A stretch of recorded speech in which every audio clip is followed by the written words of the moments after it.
Hello, welcome to a new episode of Geek Lunch Meat. I am your host Chris. As usual, if you're in the UK, I hope Storm Eunice hasn't bothered you too much and you've been safe. Down where I am, it's not been too bad. It wasn't actually that windy. Neighbour lost a fence panel. That seems to be the extent of the damage. Today seems windier than it was during the storm. So yeah, strange, but yeah, I hope you're all safe out there. Sad news begin this week, obviously with the death of Ivan Reitman, the legendary director who brought us the 1984 classic Ghostbusters, amongst others. He had an absolutely fantastic career.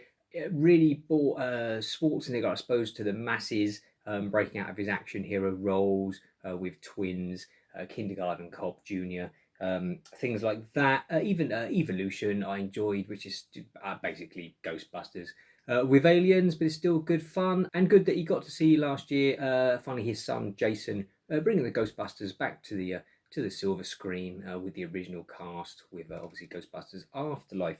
So yeah, sad news about Ivan Reitman this week.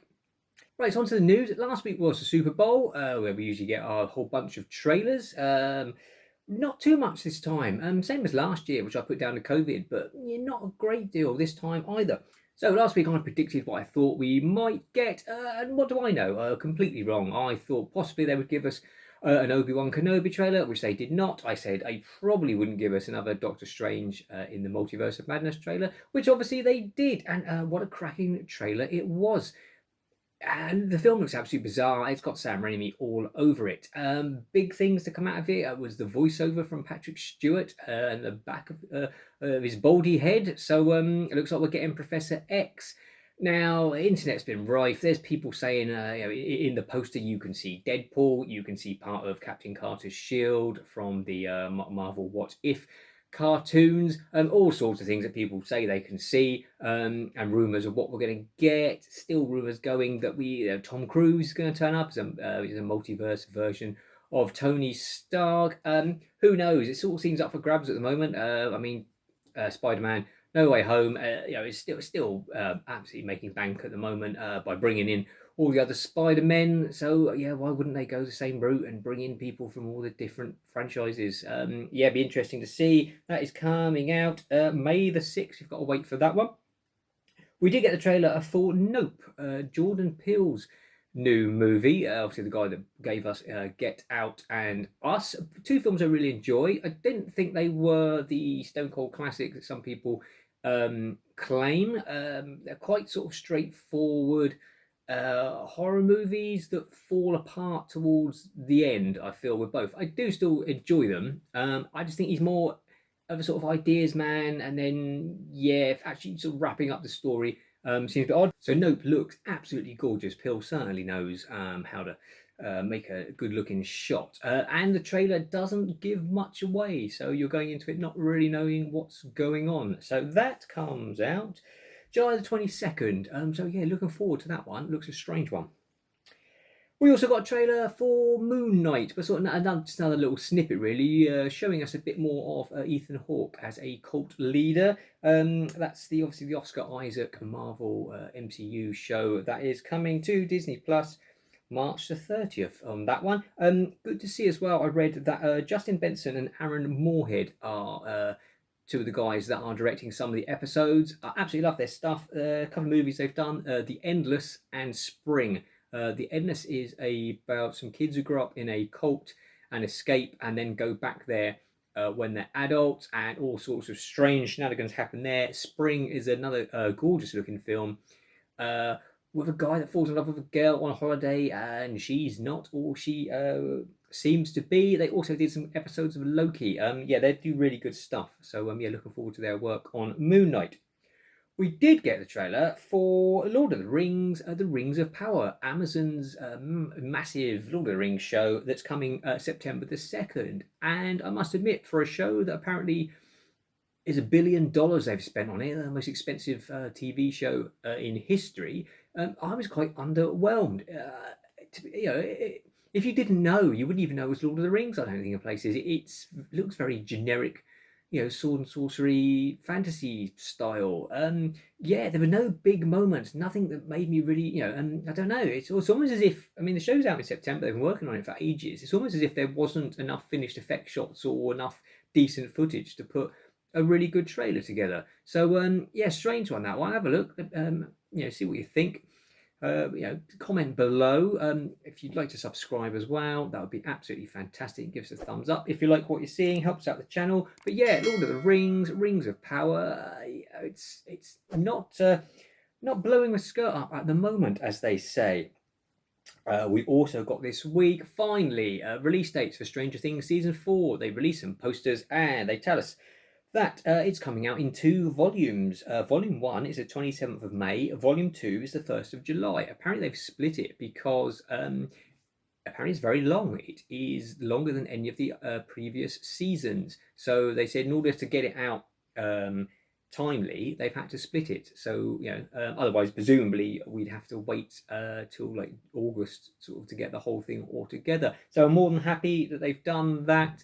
Yeah, looking forward to it. It looks a lot more epic. The posters indicate that things are happening all in different places. It's not all centered in Hawkins. They did say it's a bigger scope show this time round. I love me some Stranger Things. So yeah, we've only got to wait till end of May for the first volume of that.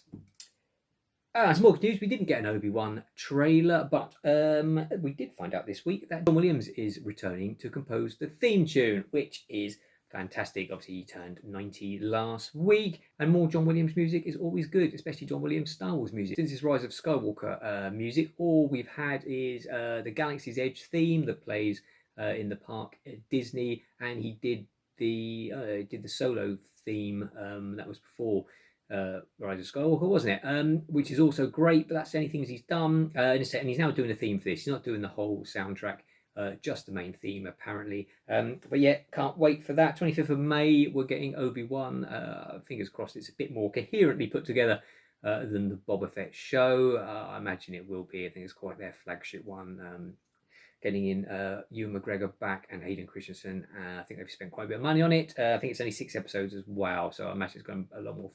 Should be a more focused story. What have I seen this week? Finished off Archive 81 that I said I started watching last week. It was good. It was enjoyable. It did one of those things where you realise that you've about 20 minutes to the end of the final episode, and you think, if they're going to wrap this up, they're going to have to do it really quickly, or maybe it's going to spill over into another season.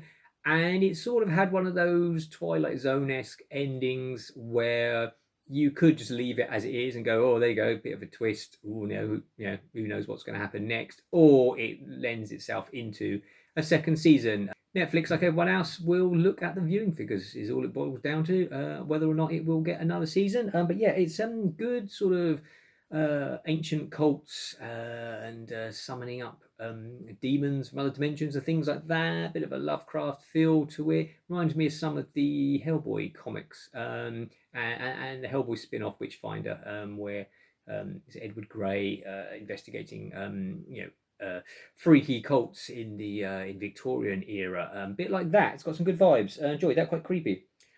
Also watched a weird one. The Woman in the House Across the Street from the Girl in the Window with Kristen Bell. Netflix's new show. Yeah, and it's a strange one. I thought it was a film because I thought it was a spoof film of The Woman in the Window and all the other sort of Netflix shows similar to that. Gone Girl, was it the Girl on the Train? Even going back to Hitchcock's Rear Window. Kristen Bell effectively witnesses a murder from the window of her house, and no one believes her. And then she starts investigating what's going on.